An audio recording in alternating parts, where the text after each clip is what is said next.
오늘 이렇게 함께 예배하는 우리들 믿음 안에서 서로 참 권속입니다. 그죠? 앞뒤 좌우로 한번 인사할까요? 잘 오셨습니다. 하나님의 은혜를 누리시기 바랍니다. 축복합니다. 인사합시다.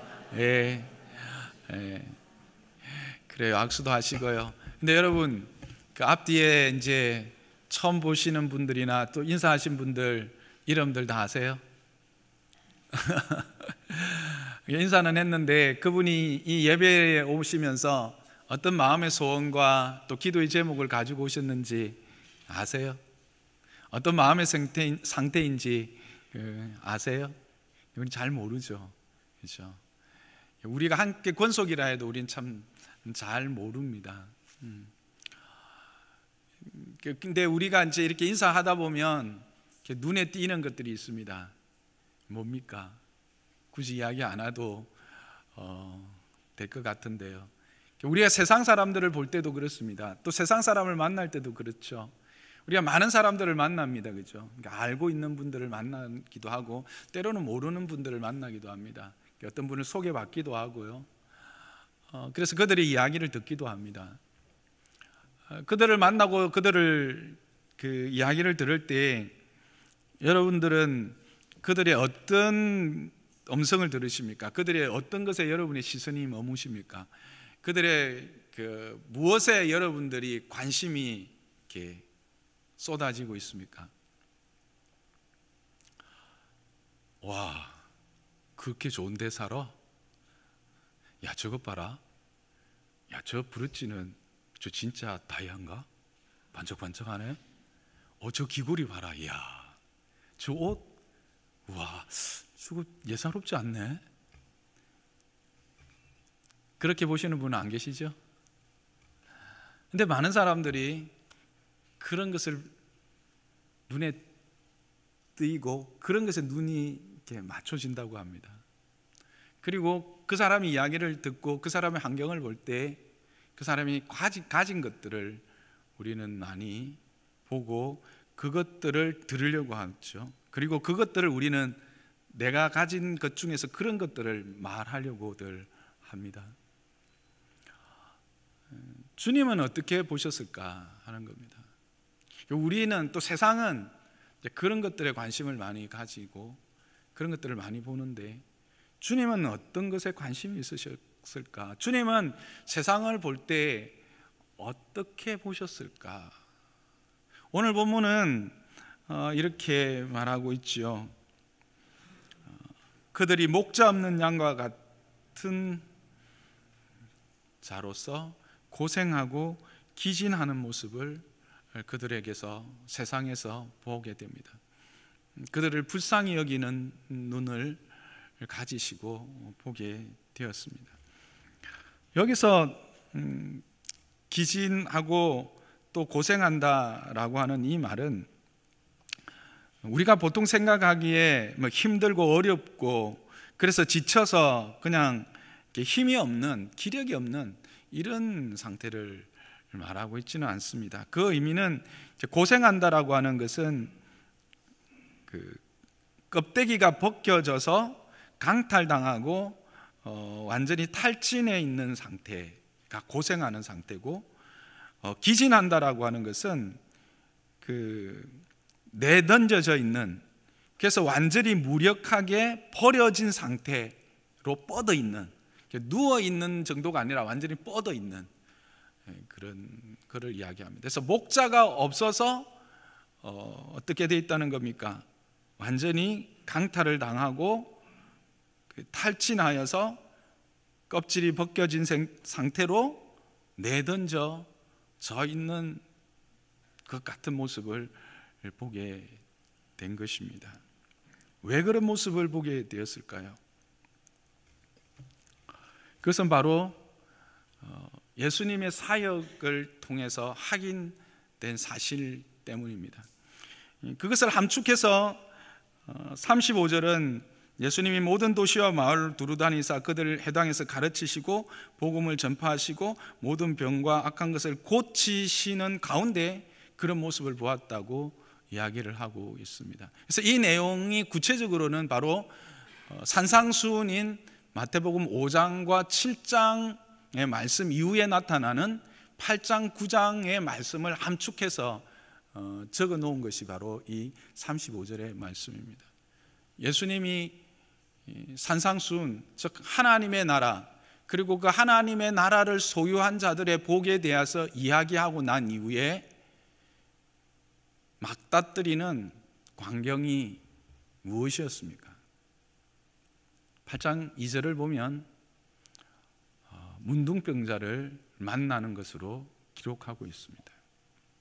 나병 환자죠. 우리는 나병 환자를 그저 참으로 불쌍한 균에 의해서 뼈와 살이 뭉드러진, 그래서 참으로 흉측한 모습, 그래서 사람들과 함께 어울릴 수 없는 그런 참으로 안타까운 모습 정도로 보지요. 그런데 이것은 아주 중요한 영적 의미를 담고 있습니다.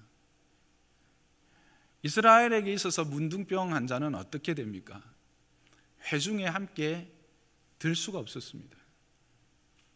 그들은 부정한 자라 취급당하고 이 은혜의 회중 안에서 떨어져 나가서 회막 밖에 거할 수밖에 없는 자입니다. 무엇을 의미합니까? 하나님의 은혜를 누릴 수 없다는 겁니다. 하나님 앞에 제사할 수 없습니다. 예배할 수 없습니다.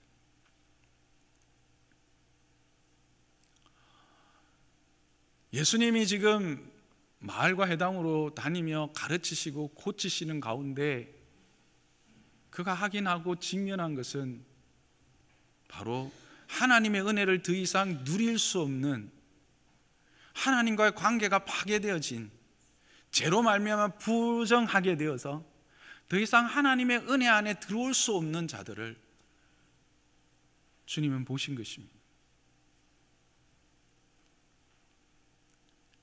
그것이 어떤 상태라고요? 바로 목자 없는 양의 모습이라는 것입니다.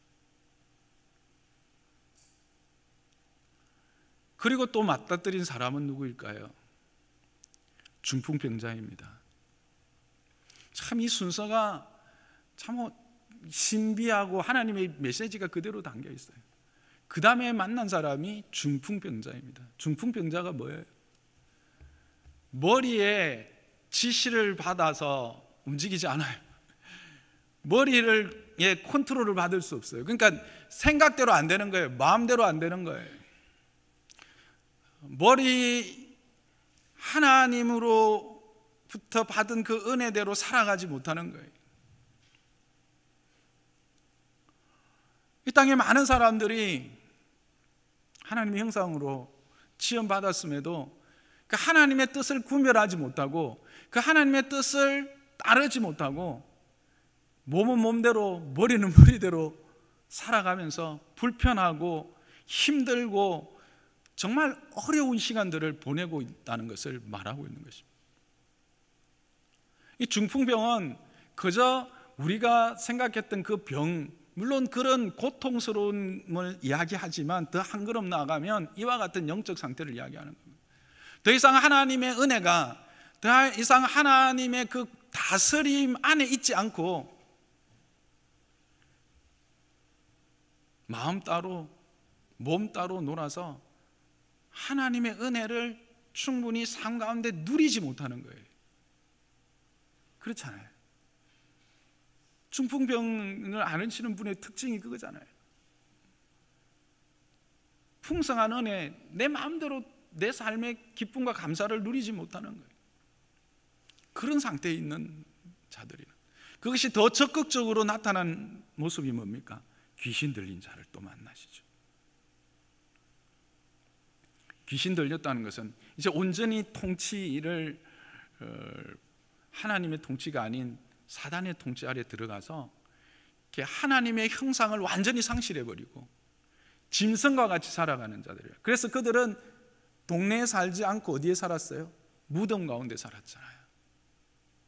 짐승과 같이 살아가는 그들의 모습을 보게 된 것이죠. 그것을 직면한 것이죠. 그것을 확인한 것이죠.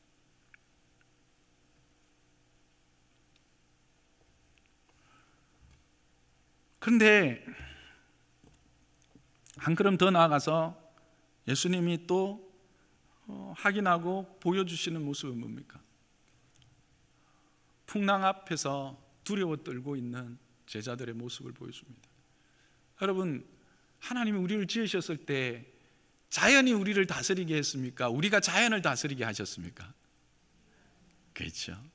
근데 이제는 그 자연 앞에 두려워 떨고 있는, 하나님이 다스리라고 한 그 자연 앞에, 그 작은 풍랑 앞에 두려워 떨고 있는 예수님 보세요.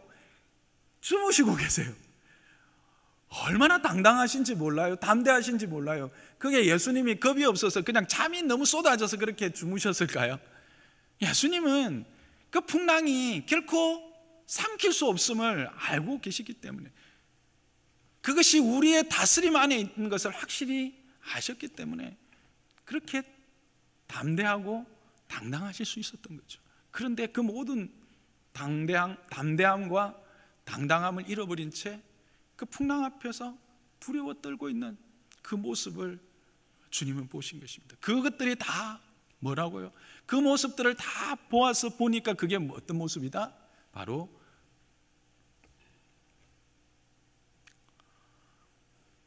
고생하고 기진한 이리와 짐승들의 공격을 받아서 찢기고 상하여서 내던져진 것 같은 모습이다 라고 말씀하고 계시는 것입니다.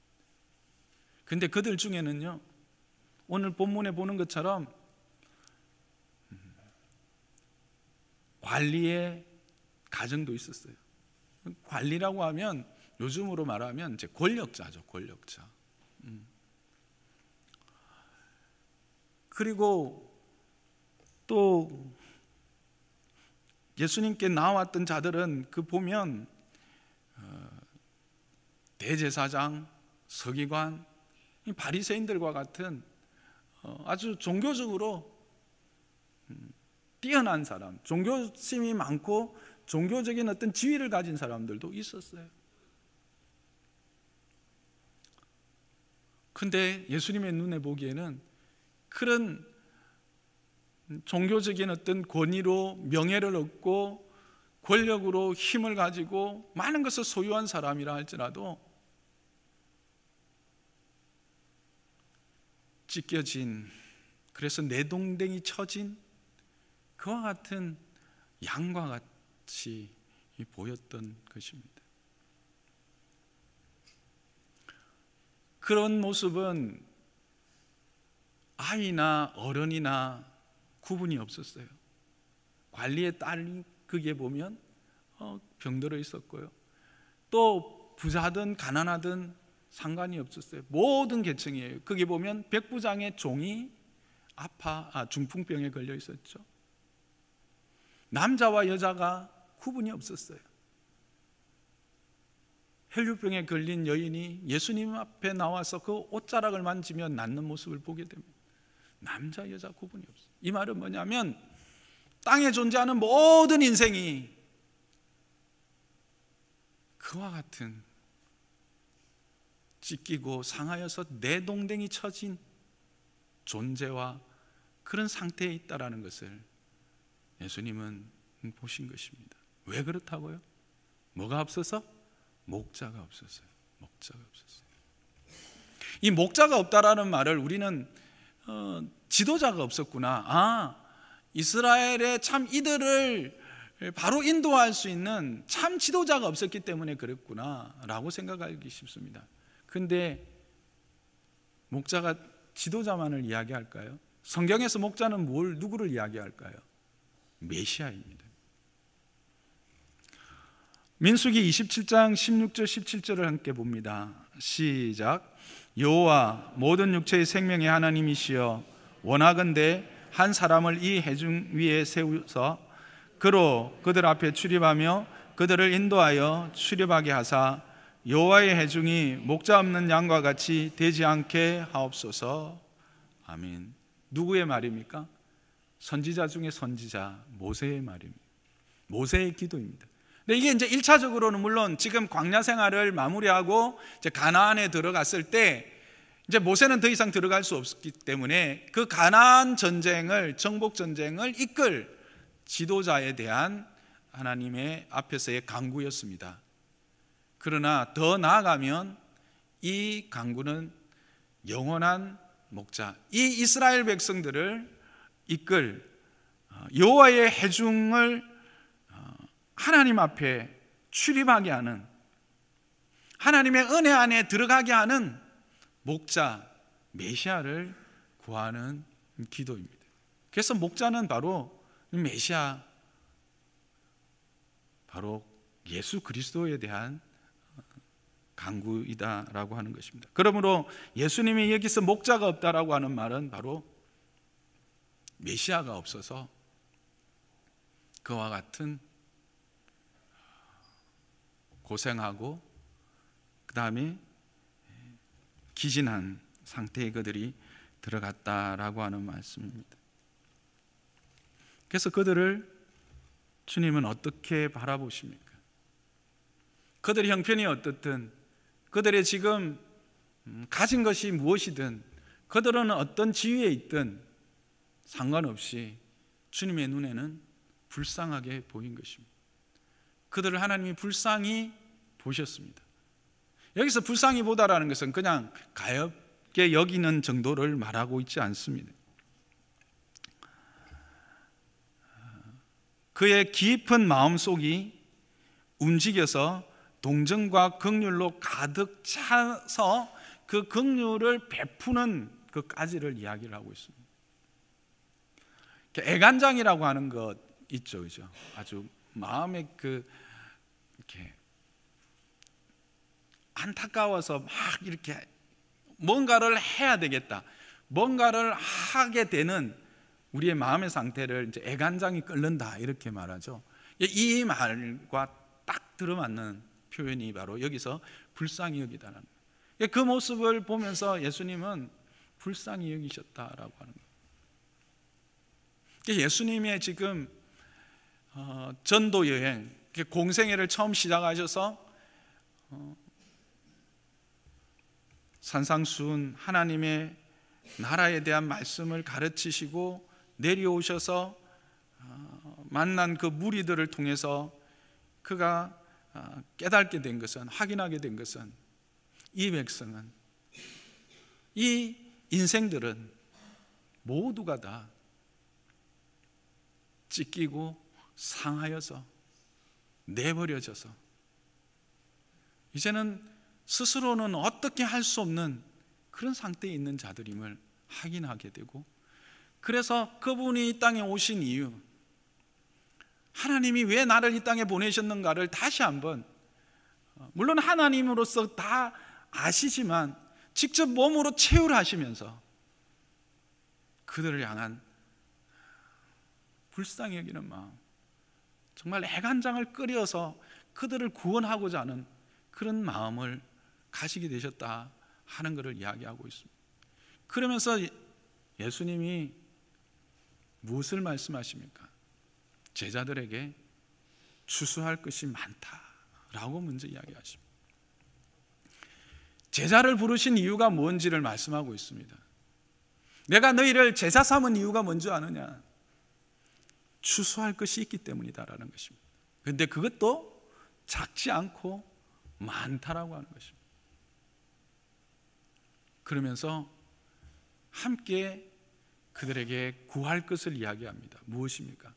추수할 일꾼을 많이 보내달라고 구하라고 이야기하고 있습니다. 내가 그 말씀 앞에서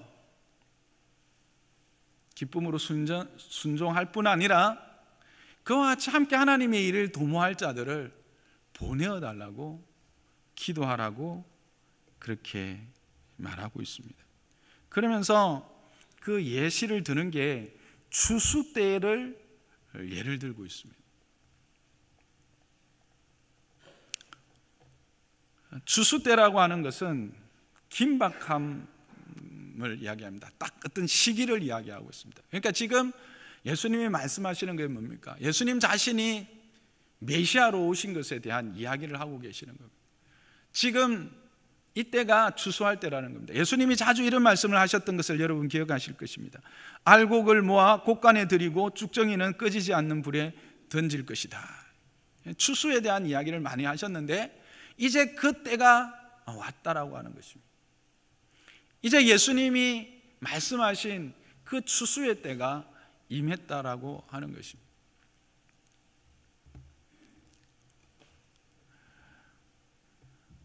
예전에 이제 우리가 이제 이 추수 때 하면 요즘은 이렇게 좀 와닿지 않아요. 농사를 안 지으니까 이 추수 때가 의미하는 것이 잘 뭔지 잘 와닿진 않아요. 근데 제가 어릴 때 이제 학교 다닐 때 가정 학습이라는 게 있었어요. 기억나십니까? 가정 실습, 학습이 아니고 가정 실습. 봄에 한 번, 가을에 한 번 있었어요. 일주일. 촌에는 어떤 데는 한 2주일까지도 줬어요. 뭐 하는 날일까요? 봄에는 모내기 할 때입니다. 가을에는 추수할 때입니다.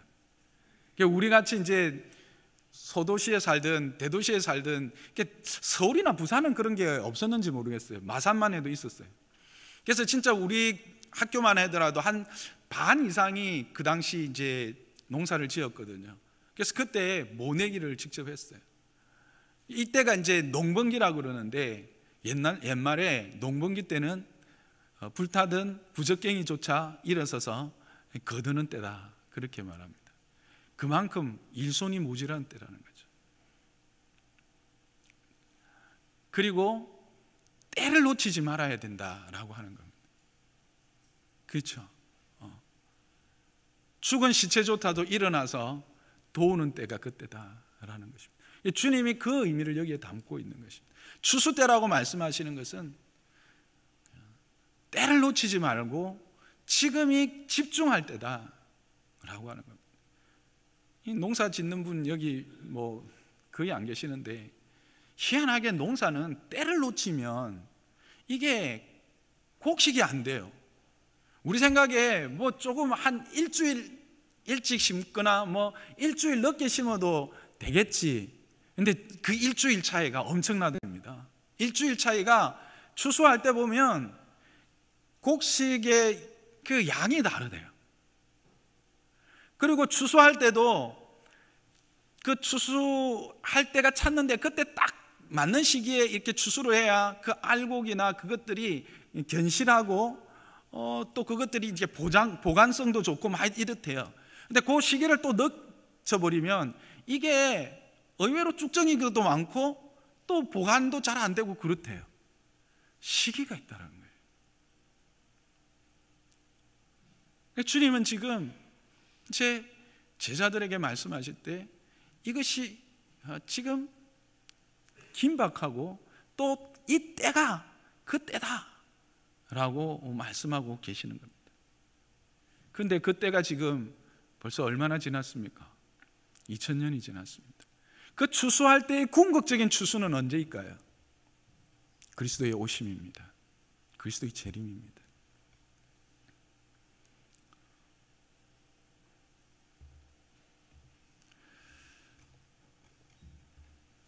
여러분, 우리들이 만나는 인생들을 그때 주님께서 만난 인생들이 겪던 그 아픔과 고통과 두려움으로부터 구원되었습니까? 여러분들이 만나는 그 많은 사람들, 여러분을 만나고 스쳐 지나가는 많은 사람들이 예수님이 만났던 그 영적 문둥병, 아니 육체적 문둥병이 의미하는 그 영적 의미, 하나님의 은혜를 더 이상 누리지 못하는, 하나님의 은혜에서 배제되어진 상태로 그렇게 고통 가운데 자신이 원하지 않는 삶, 우리의 내면은 하나님의 형상으로 지원받았기 때문에 하나님에 대한 갈구가 있어요. 그래서 여러분, 사람들이 종교성이 있다 그러는 이유가 뭔지 아세요? 우리가 하나님의 형상으로 지원받았기 때문에 늘 하나님에 대한 갈구가 있어요. 근데 그것이 이제 잘못된 갈구로 가기 때문에 그게 이제 우상으로 가는 거거든요. 근데 그 갈구와 다르게 세상의 것을 찾고 쾌락을 찾고 우상을 섬기게 되는 그와 같은 자리에 있는 영적 중풍병에 들린 상태. 어떤 이들은 이것이 더 악화되어서 완전히 사단의 그 다스림 안에서 하나님을 대적하고 짐승과 같은 삶을 살아가는 그들의 삶이 지금 달라졌나요?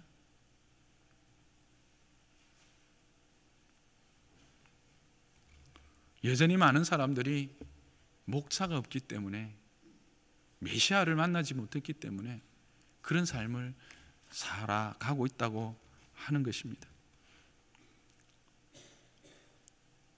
그렇다면 이 말씀, 추수할 일꾼이 참으로 많이 필요하다고,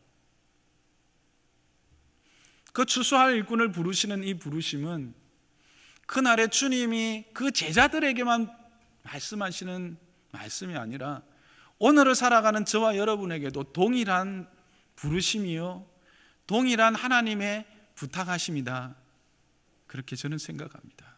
아멘이십니까? 하나님 그렇게 오늘도 우리를 부르시니, 그러면서 우리를 어떤 시각으로 사람들을 보고 나를 만나는 사람들에게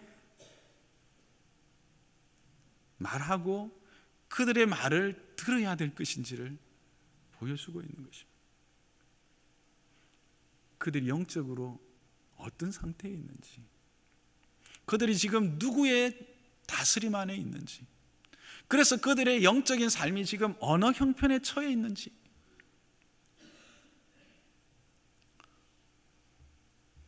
그것을 볼 수 있는 저와 여러분 되기를 주님의 이름 축복합니다.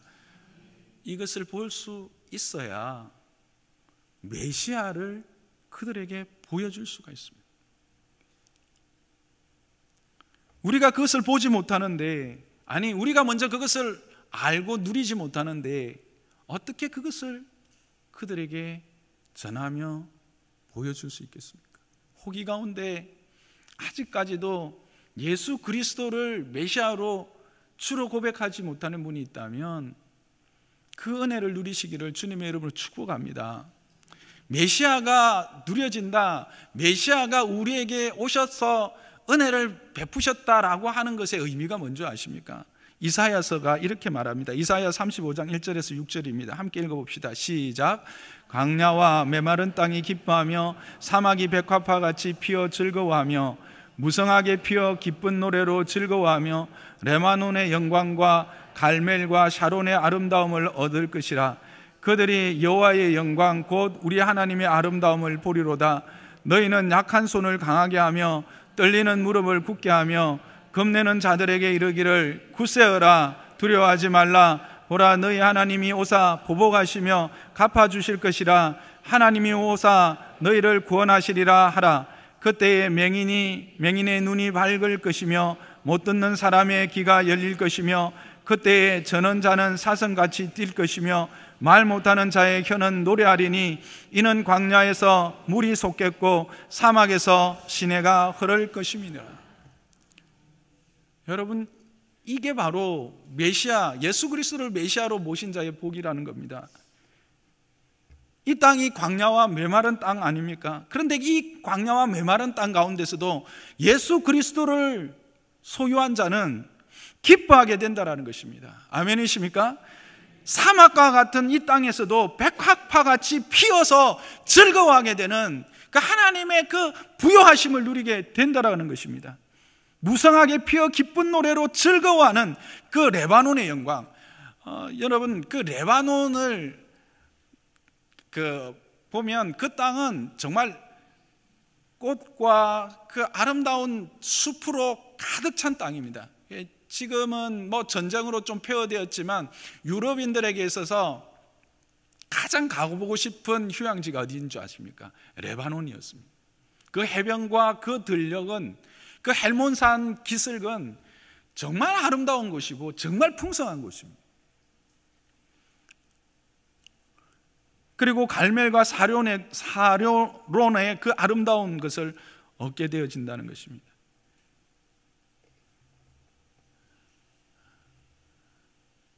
여러분, 이와 같은 것을 저와 여러분에게 허락하신 것입니다.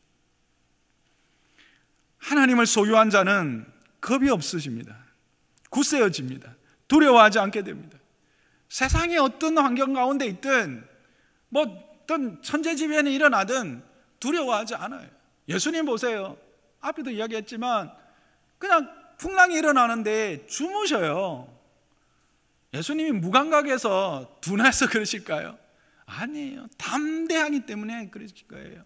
그 풍랑이 결코 우리를 멸망으로 파괴하지 못할 것이라는 것을 아시기 때문에 그래요. 근데 어때요? 세상 사람들은 지난번에 조금 큰 지진이 있었잖아요. 그죠? 그때 그러고 나서 조금만 흔들려도 다들 막 우르르 내려오죠. 왜 그래요? 두려우니까. 근데 예수님을 소유한 자들은 두려워하지 않아요. 진정 예수님이 그 안에 있는 자들은 담대하다니까요. 왜? 생명이 있으니까. 왜 두려워해요? 죽음이잖아요. 여러분, 죽는 게 두려우세요? 물론 무서울 수는 있죠. 아직까지 우리의 재성이 남아있기 때문에. 근데 여러분, 우리 안엔 예수 그리스도가 있어요. 예수 그리스도가 누구예요? 생명이에요. 예수 그리스도가 누구예요? 구원이에요. 하나님의 나라예요. 영원이에요. 그래서 두려움이 없는 거예요. 그래서 보지 못하는 것을 봐요. 세상이 보지 못하는 것들을 우리는 보지 않습니까? 여러분, 하나님 나라를 보고 계시지 않습니까? 여러분 못 보세요? 아니, 눈으로 이렇게 막 그려지는 그런 캠퍼스 위에 그리는 그림이 아니에요. 하나님이 여러분 마음에 심어주신 하나님의 나라, 그리고 이 성경 안에서 우리에게 보여주신 하나님의 나라, 우리가 분명히 보고 있잖아요. 진주성이에요. 황금길이에요. 생명수 강가예요. 생명수 나무예요. 시절을 쫓아 12가지 열매를 맺는 그 나무예요. 못 보십니까? 요한계시록 21장을 잘 읽어보세요. 얼마나 아름다운 땅인지, 신부가 신랑을 위하여 단장한 것과 같은 참으로 아름다운 땅이에요. 가장 축복의 땅이에요.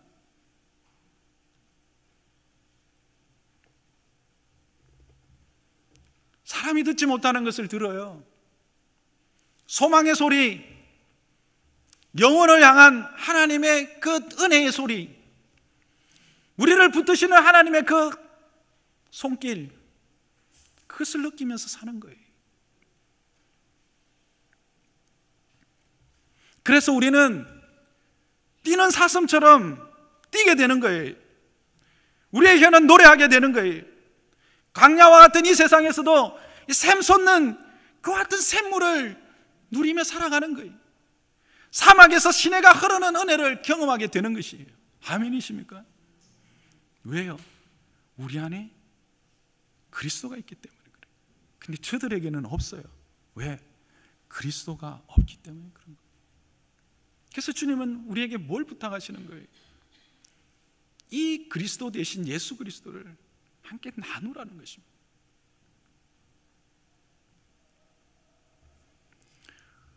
예수님만이 이와 같은 은혜를 누리게 해요. 그 어떤 다른 이름을 우리에게 주신 적이 없어요. 근데 종교다원주의로 물들어져 있는 이 땅은 지금 뭘 이야기하고 있어요? 더 이상 예수 이름으로 전하지 말래요. 전도해서는 안 된대요. 타 종교를 존중히 여기래요. 그들에게 개종을 강요해서는 안 된대요. 물론 타 종교를 우리가 무시한다는 게 아닙니다. 타 종교, 그들이 가지고 있는 윤리, 도덕적인 가르침은 인정합니다. 그걸 존중해야 돼요. 그러나 그들의 가르침, 그들의 윤리적인 모든 가르침들은 인정하지만 그 가르침 안에 빠진 게 있어요. 그 가르침으로 얻을 수 없는 게 있어요. 그게 뭐예요? 생명이에요. 그게 뭐예요? 구원이에요. 그래서 우리는 전할 수밖에 없는 거예요. 길을 되시는 이는 예수님밖에 없어요. 참으로 하나님께로 가는 진리는 예수님밖에 없어요. 진정 영원한 생명은 예수님 안에밖에 없잖아요.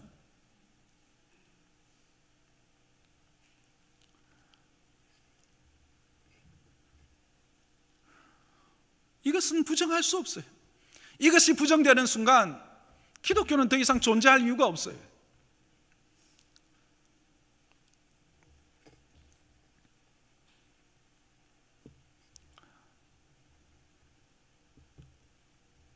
저는 종종 저에게 이런 질문을 합니다. 나는 왜 여기에 서 있는가?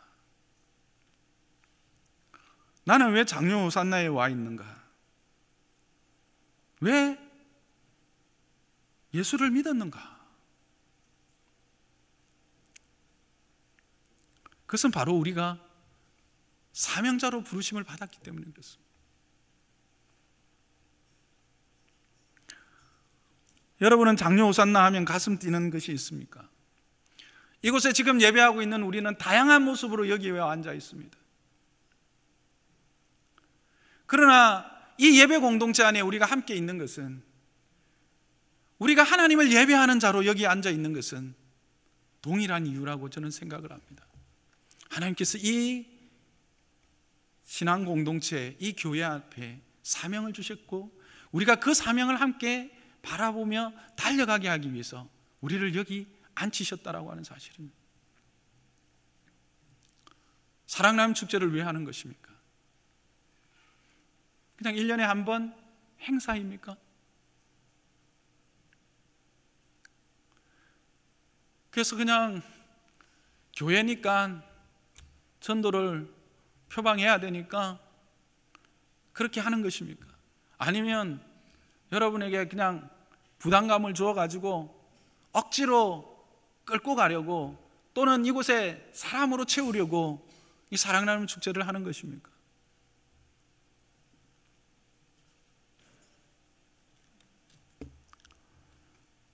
바울은 이렇게 고백합니다.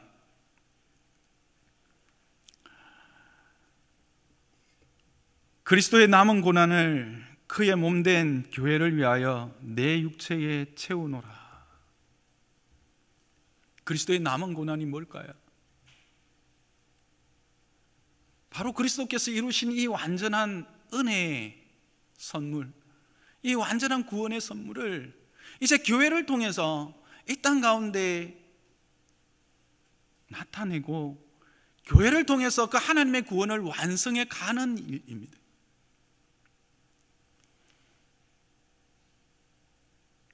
그것을 자신의 육체에 채운다라고 하는 사실입니다. 여러분, 얼마나 영광스러운 일입니까? 하나님이신 그분이 이 땅에 와서 행하신 그 구원을 저와 여러분이 완성시켜 가는 일에 부르심을 받은 거예요. 그게 우리를 추수하는 일꾼으로 부르신 겁니다. 여러분, 신천지에서 추수꾼 하니까 이 추수꾼이 희한하게 지금 막 우리가 이상하게 생각하는데, 진짜 추수꾼이 필요해요. 그리스도의 이 고난을 채워나가는, 우리 육체에 채우는 일들을 해나가는 게 바로 사랑나눔 축제라는 겁니다. 그러니까 이것이 얼마나 영광스러운 건지 몰라요. 여러분, 사랑나눔 축제는 그저 누군가가 행하는, 또는 교회에서 하는 행사가 아닙니다. 이것은 우리 스스로가 하나님의 자녀됨을 확인하는 자리요, 하나님의 은혜를 풍성히 누리는 자리요, 하나님의 그 은혜를 이 땅 가운데 흘러가는 그 영광스러움을 세상에 보여주는 자리입니다. 그런 시간이에요.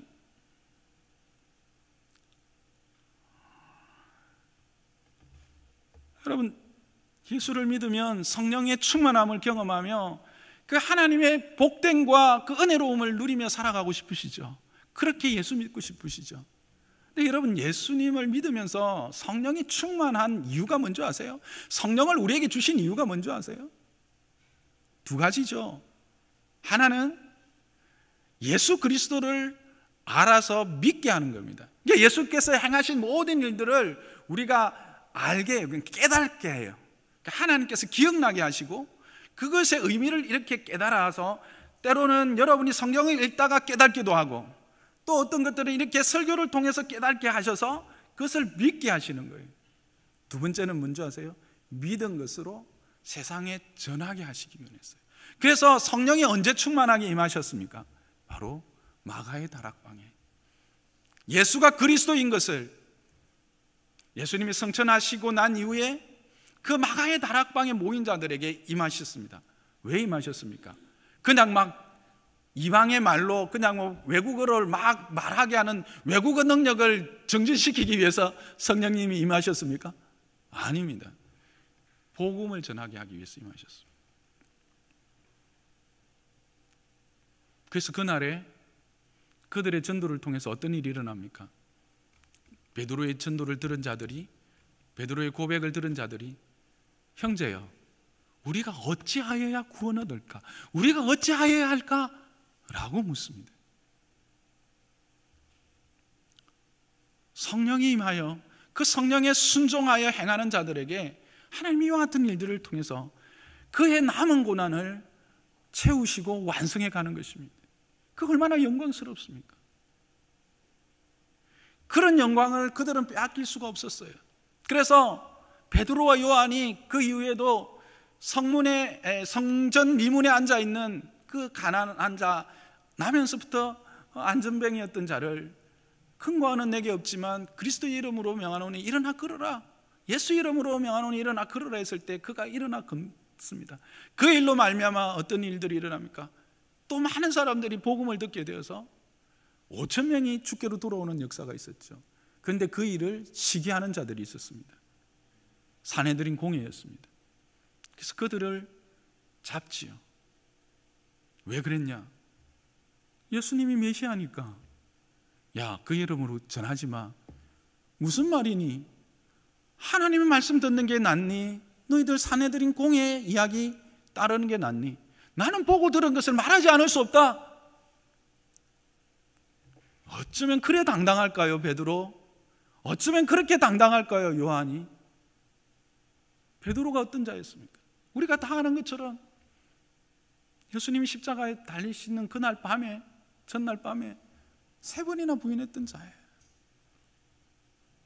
예수님이 앞에 계신데도 그렇게 했던 자인데 이제 그와 같은 담대함을 얻었어요. 무엇 때문에요? 성령이 함께 하시니까, 성령이 충만하니까. 그래서 그것을 전해들은 성도들이 함께 모입니다. 그러면서 그 이야기를 들으면서 그래, 시편 2편에 열방이 일어나서 주의 일을 방해한다고 했다. 그래, 이제 이 사건을 보니까 정말 우리가 하는 일이 하나님께서 행하시는 일이고 하나님의 놀라운 역사구나 라고 하면서 그들이 기도하는 장면이 사도행전 4장 29절에 31절에 나옵니다. 함께 보겠습니다. 시작. 또 종들로 하여금 담대히 하나님의 말씀을 전하게 하여 주시옵. 손을 내밀어 병을 낫게 하시옵고 표적과 기사가 거룩한 종 예수의 이름으로 이루어지게 하옵소서 하더라. 빌기를 다음에 모인 곳이 진동하더니 무리가 다 성령이 충만하여 담대히 하나님의 말씀을 전하니라. 아멘. 어떻게 했다고요? 그들이 주님 앞에 기도합니다. 무엇을 기도합니까? 담대히 하나님의 말씀을 전하게 해달라고 기도합니다. 그리고 그 하나님의 말씀을 전하는 현장에 주께서 행하셨던 모든 일들이 동일하게 일어나기를 간구합니다. 그때 하나님의 응답이 성령의 충만함으로 그들에게 임합니다. 여러분, 오늘날도 동일한 은혜가 우리 가운데 임할 줄 믿으십니까? 오늘날도 우리가 예수 그리스도 이름으로 나갈 때 병든 자들이 고침을 받을 줄 믿으십니까?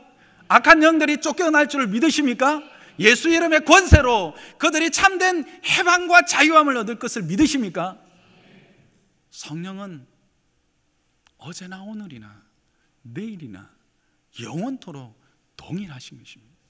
그 은혜를 사모하며 그 은혜 앞에 순전하게 기쁨으로 엎드리는 자에게 하나님의 역사하는 것입니다. 여러분, 사랑 나눔 축제는 이런 것입니다.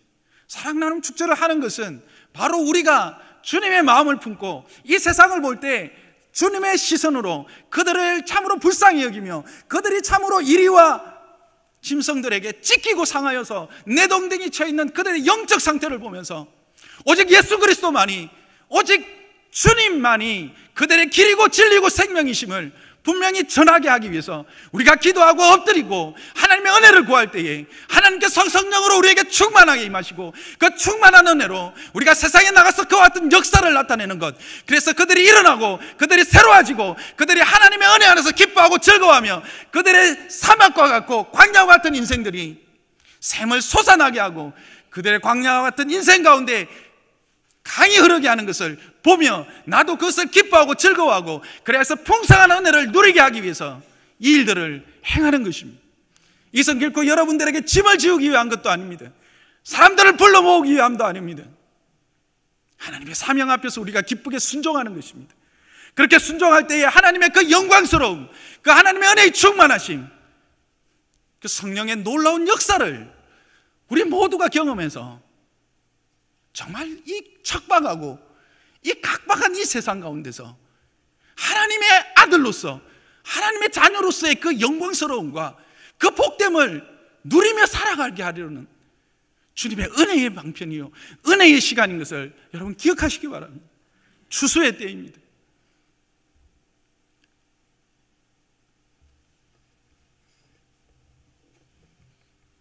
참으로